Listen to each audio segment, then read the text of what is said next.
মুমিনের স্মার্টফোন ব্যবহার নিয়ে 4.0 পরামর্শ পার্ট 1।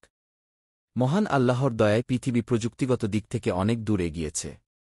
মানুষের দৈনন্দিন কাজ সহজ করতে বহু প্রযুক্তি আবিষ্কৃত হয়েছে।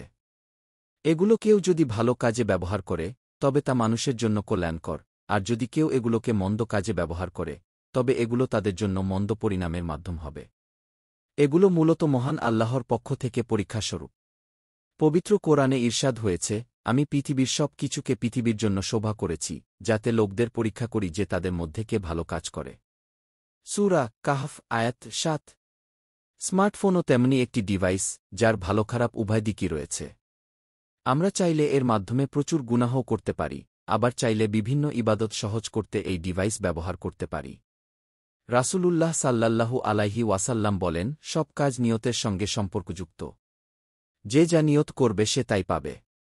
যার হিজরত আল্লাহ ও তার রাসূল সাল্লাল্লাহু আলাইহি ওয়াসাল্লাম এর জন্য হবে, তার হিজরত আল্লাহ ও তার রাসূল সাল্লাল্লাহু আলাইহি ওয়াসাল্লাম এর জন্যই হবে। আর যার হিজরত দুনিয়া পাওয়ার জন্য বা কোনো মহিলাকে বিয়ে করার জন্য হবে, তার হিজরত সে জন্যই হবে যে জন্য সে হিজরত করেছে। সহিহ বুখারী হাদিস 6953। তাই মুমিনের উচিত স্মার্টফোন ব্যবহারের ক্ষেত্রেও তার ইতিবাচক দিকগুলো গ্রহণ করা, নেতিবাচক বা গুনাহের দিকগুলো বর্জন করা। নিম্নে স্মার্টফোনের এরকম কিছু ইতিবাচক ব্যবহার তুলে ধরা হল। 1. যোগাযোগ রক্ষা। স্মার্টফোনে পরিবার, বন্ধু ও সহকর্মীদের সঙ্গে সহজে যোগাযোগ রাখা যায়, যা সম্পর্ক বৃদ্ধিতে গুরুত্বপূর্ণ ভূমিকা পালন করে।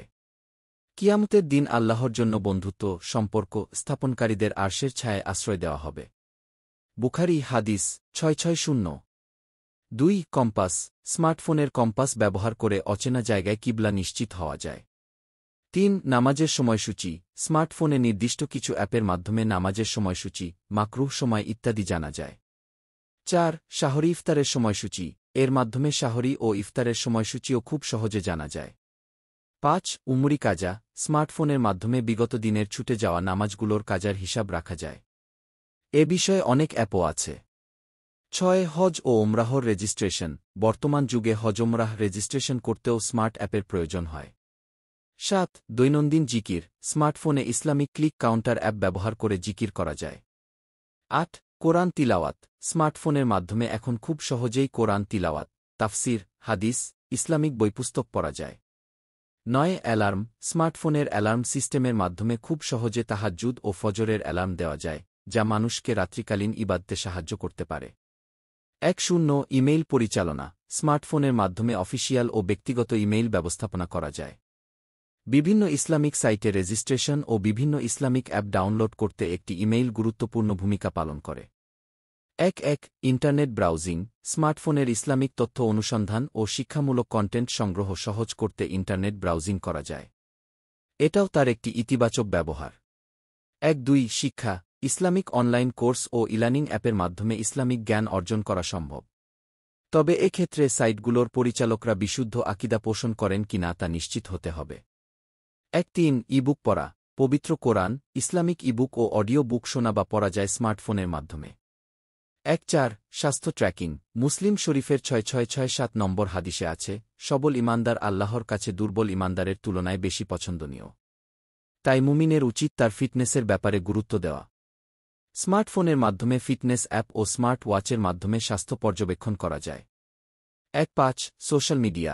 স্মার্টফোন ব্যবহার করে সোশ্যাল নেটওয়ার্কিং প্ল্যাটফর্মে দিন প্রচার করার সুযোগ রয়েছে। 6. ম্যাপ ও নেভিগেশন। স্মার্টফোন ব্যবহার করে গুগল ম্যাপস বা অন্যান্য নেভিগেশন অ্যাপের মাধ্যমে রুট অনুসন্ধান করা যায়। কোনো অপরিচিত জায়গায় সময়মতো নামাজ আদায়ের ক্ষেত্রেও এটি মসজিদ খুঁজে পেতে সাহায্য করে। এছাড়া অমুসলিম দেশে হালাল খাবার পরিবেশনকারী দোকান সহজে খুঁজে পাওয়া যায়। 7. ক্যালেন্ডার ও রিমাইন্ডার। স্মার্টফোনে সময়সূচি ও গুরুত্বপূর্ণ দিনের নোটিফিকেশন সেট করা যায়। এর মাধ্যমে আমরা সাপ্তাহিক ও মাসিক নফল রোজাগুলোর কথা মনে রাখতে পারি। 8. ভ্রমণ পরিকল্পনা। স্মার্টফোন ব্যবহার করে টিকিট বুকিং ও ট্রিপ প্ল্যান করা যায়। ফলে আমরা সুন্নতের নিয়তে আত্মীয়দের দেখতে যাওয়া, তাবলিগে যাওয়া কিংবা হজ ওমরায় যেতেও এই সেবা নিতে পারি। 9. ইসলামিক অ্যাপ ব্যবহার। স্মার্টফোন ব্যবহার করে বহু ধরনের ইসলামিক অ্যাপ ব্যবহার করা যায়, যেগুলো ইসলাম শিখতে ও আমল করতে সহায়ক হয়।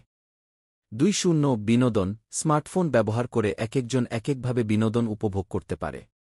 মুমিনরাও এর মাধ্যমে বিশ্ববিখ্যাতকারীদের তিলাওয়াত শুনতে পারে, ইসলামিক নাশিদ শিল্পীদের ইসলামিক নাশিদ শুনে সুস্থ বিনোদন পেতে পারে। মহান আল্লাহ আমাদের তার প্রতিটি নিয়ামতের সঠিক ব্যবহার ও গুনাহ থেকে বিরত থাকার তাওফিক দান করুন।